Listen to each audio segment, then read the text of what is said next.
Well, hello, everyone, and welcome again to another edition of the Fantasy Flex Podcast. Dane Martinez and Samantha Praviti kind of taking the autopsy of last week and thinking what we need to do moving forward on the waiver wire to get you ready for week 5 and continuing hot streaks in fantasy. And, it's almost, I don't know how I feel about this, Samantha, but we have to start with some injuries. And from a purely callous standpoint, we have to start with what happened on Thursday Night Football. We know Tua Tagovailoa is out. He's going to be out, in my opinion, for a while. They're not going to let him back, any earlier than he needs to be this time around. But we have been talking about Tyreek Hill and Jalen Waddle. We've been talking about Waddle as someone who could potentially win you a league because he was drafted as, say, a wide receiver 2 or 3 and is performing as a top 5 overall wide receiver. My question for you, Samantha, we've done it before when Dak Prescott went down. We've done it before when Jimmy Garoppolo, assumed the San Francisco job from Trey Lance. Now, this Miami offense was really impressing in its first month, but now with the switch to Teddy Bridgewater, I personally don't think they're going to threaten the ball downfield as much. And that's really where these speedy wide receivers, Hill and Waddle, got kind of their production. What do you see in the Miami skill players now that Tua is going to be down, we think, for a while this time?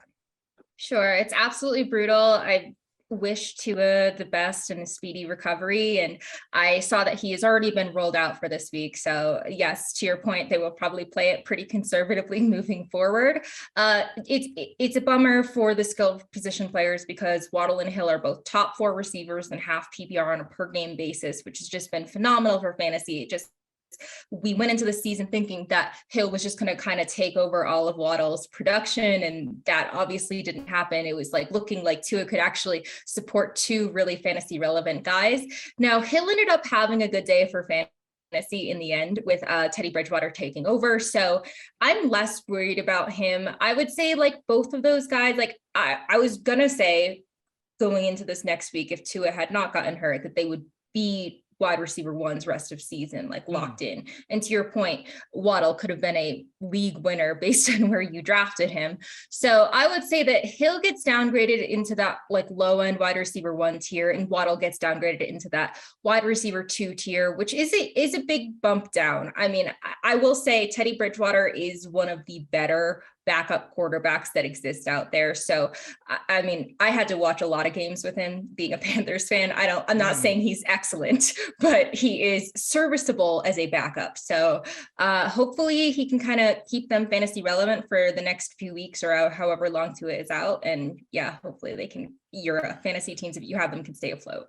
He is serviceable, right? And everybody uses words like that when talking about Teddy Bridgewater. He's got a great personality, if you know what I mean, but he's not necessarily going to threaten. And it actually makes me think, we've talked previously on episodes, guys like Mike Gesicki, could actually get more targets kind of down the seam, the security blanket of it all. They get the New York Jets on the road, their first try with Teddy Bridgewater. We'll see if their offense remains as dynamic as it has been in weeks past. The other huge injury, Samantha, coming off this week is Broncos stud running back Javonte Williams. Many people thought that he was really going to escalate this year to become like a RB1. We know Melvin Gordon is in that backfield, and he's probably the nice, easy pivot. But Samantha, as you know, there are hardly any teams this year that go at it with a quote-unquote workhorse running back. So who else may be kind of important to note in the Denver backfield? That's absolutely brutal for the Broncos backfield. I know that the fantasy managers out there, this is kind of where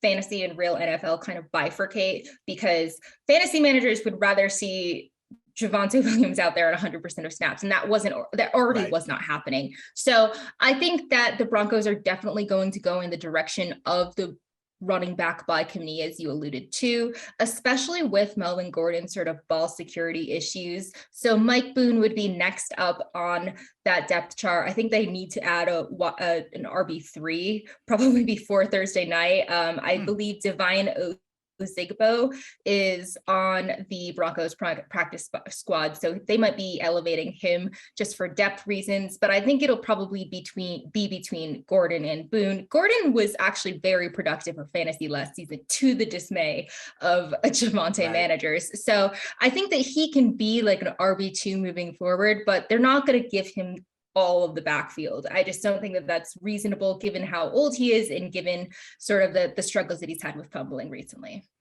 So let me ask you though more on this, right? Because Melvin Gordon wasn't necessarily someone you were inserting in starting lineups on a week-to-week basis. Where does this push Melvin Gordon? Is he an RB2? Is he a flex play now that he kind of has first run at this backfield? Because the other thing, I mean, remember last week we were doing patience or panic on Russell Wilson and this Denver Broncos offense, right? So it's nice that there's great opportunity potentially out there, but am I really running to grab someone on an offense that's bottom 10 in the NFL?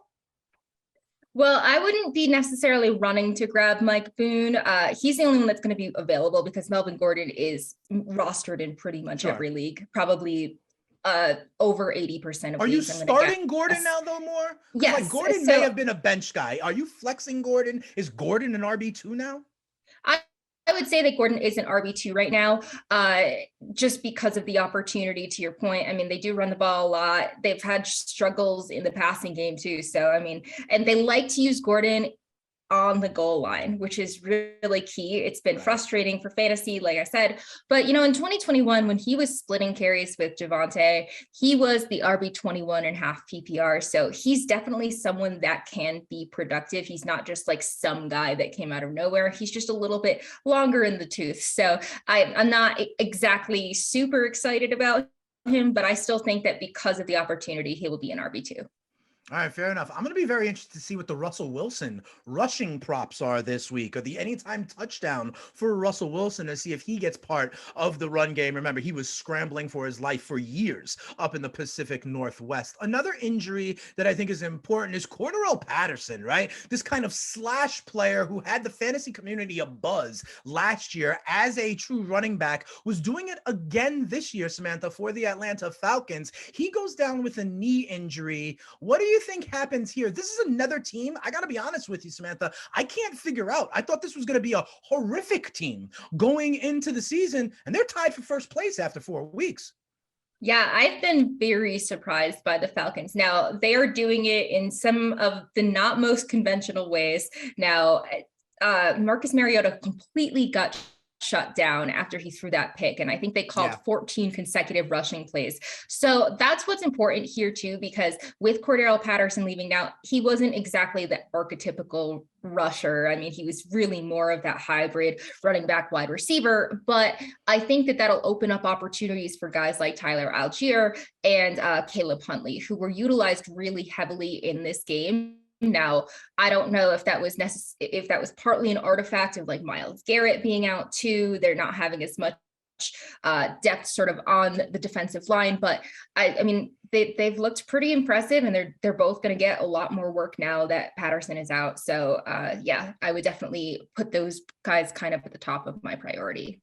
All right, fair enough. I'm passing on these Falcons, and it's still, Samantha, because I don't believe. I don't believe in what I'm seeing from Atlanta and their next games, at Tampa Bay, at Cincinnati. I think kind of the clock will strike midnight on the Falcons, and they'll be in different game scripts than they've been in for the first month of the season, and maybe they'll be playing a little bit differently, but we shall see, to be sure. So those are some of the big-time injuries. We also had guys like Danny Dimes get injured. Remember, they're going to London next week. Treylon Burks, the rookie wide receiver on Tennessee, he got carted off as well.